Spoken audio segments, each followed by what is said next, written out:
Bill Jensen and I practice intellectual property law with our intellectual property practice group, and enjoy working at Crane, Caton, and James for the last 15 some odd years.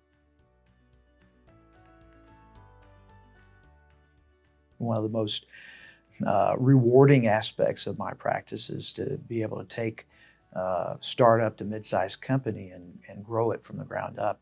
Doing that along the way, the incidental reward is all the friendships that are made along with the clients that you meet.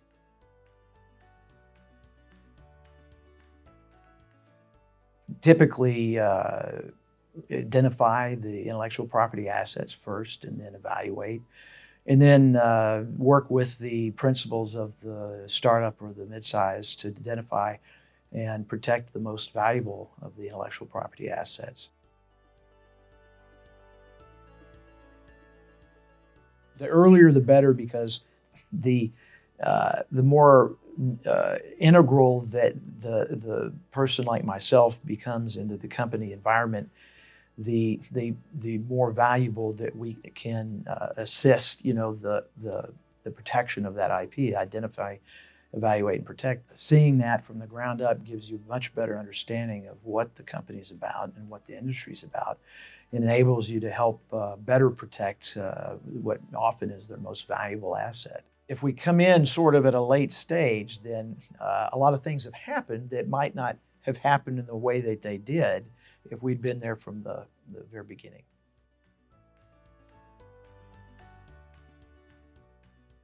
Basically, the concept of patents, it's always, if you patent something, it's almost inevitably an improvement over something else, all right? And that doesn't just apply to somebody else's technology, it could be your own. And so that's another aspect of my comment earlier about being familiar with the company from the ground up, because everything, especially in the software realm, is constantly evolving, and due to the nature of the business, it moves at a very fast rate that sometimes can outpace the protection, and you don't want that to happen. You want to try and keep in pace with the industry or the commercialization, so that you're protecting as you go along without forfeiting any of the rights that you might be entitled to.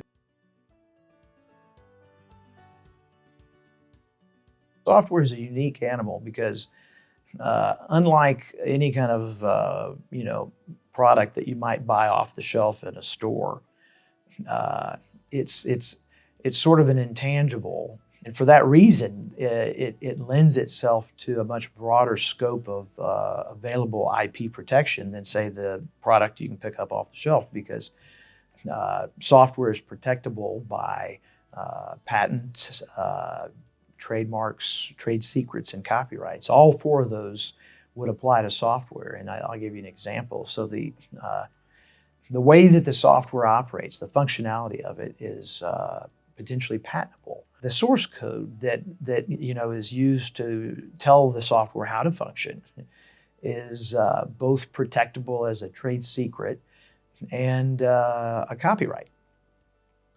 And you might wonder, well, how can you protect something as a trade secret and patent it all in the same? Well, the way it functions is not something that, the code doesn't go into the patent itself. And so as long as the patent doesn't disclose the code itself, then it protects just the functionality, and the code can be maintained as a trade secret as opposed to disclosing it in the patent itself.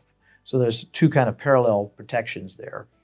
And when you file a copyright application to protect the source code as well, you only have to disclose certain portions of it so that the rest can be maintained in confidence.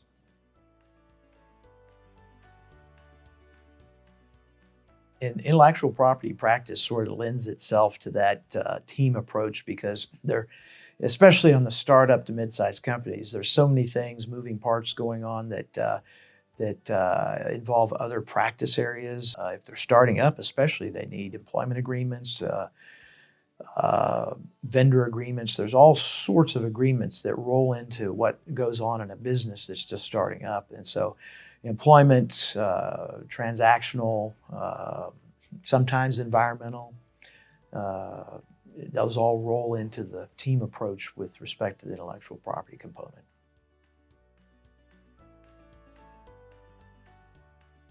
One of them that I think is just incredibly important is just maintaining the communication line and not, if the client sends you an email or calls and leaves a message, I think you need to get back within 24 hours, if not sooner. So I try and follow that credo and, religiously and say, okay, I've got this, I need to get back to them and so on. And then I find that also really, really goes a long way to help maintain the client relationship. And a lot, when you look at larger firms that are international based, I hear stories, from other clients, and clients in the past, oh my God, I left them a message or I emailed them and it was days before I heard from them. And so, and who knows, whatever the issue was at the time may be moot by the time that they get back to them. And so that's something that I follow fairly religiously. And another component is I treat every client like they're my only client. I'm a big believer in personal one-on-one relationships and because of some of the things that I believe are important to the practice, I think that they kind of lend themselves to developing the friendships from the clients as you go along because they have developed that relationship with you over time. You have a keen interest in seeing them to be successful.